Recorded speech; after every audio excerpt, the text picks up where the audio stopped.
एक घने जंगल में एक चालाक लेकिन भूखा सियार रहता था। कई दिनों से उसे ठीक से खाना नहीं मिला था। भूख से परेशान होकर उसने सोचा, क्यों न आज गांव की तरफ जाकर कुछ खाने का इंतजाम किया जाए। यही सोचकर वह धीरे धीरे जंगल से निकलकर पास के गांव की ओर बढ़ गया। लेकिन जैसे ही वह गांव में पहुंचा, कुछ कुत्तों की नज़र उस पर पड़ गई। कुत्ते जोर जोर से भौंकने लगे और सियार के पीछे दौड़ पड़े। घबराकर सियार इधर उधर भागने लगा। जान बचाने की कोशिश में वह एक रंगाई वाले के आंगन में घुस गया। वहां एक बड़ा सा ड्रम रखा था, जिसमें नीला रंग भरा हुआ था। सियार बिना सोचे समझे उसी ड्रम में कूद गया। कुछ देर बाद जब कुत्ते चले गए, तो सियार धीरे धीरे बाहर निकला। जैसे ही उसने खुद को देखा, वह हैरान रह गया। उसका पूरा शरीर गहरे नीले रंग का हो चुका था। अब वह पहले जैसा बिल्कुल नहीं दिखता था। सियार तुरंत वापस जंगल की ओर भागा। जंगल में जैसे ही जानवरों ने उसे देखा, वे डर के मारे कांपने लगे।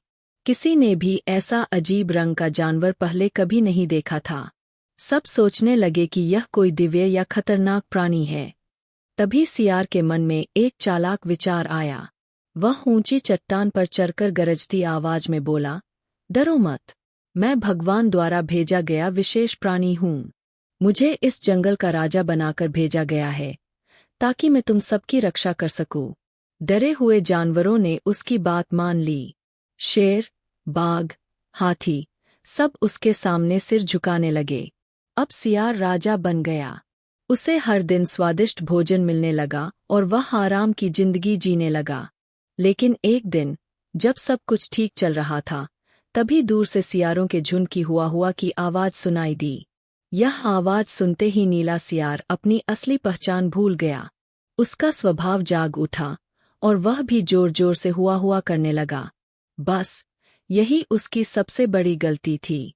जंगल के बाकी जानवर तुरंत समझ गए कि यह कोई दिव्य प्राणी नहीं, बल्कि एक साधारण सियार है, जो उन्हें धोखा दे रहा था।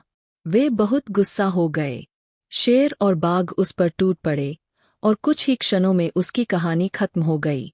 सीख: झूठ और दिखावा कभी लंबे समय तक नहीं टिकते। सच एक न एक दिन सामने आ ही जाता है।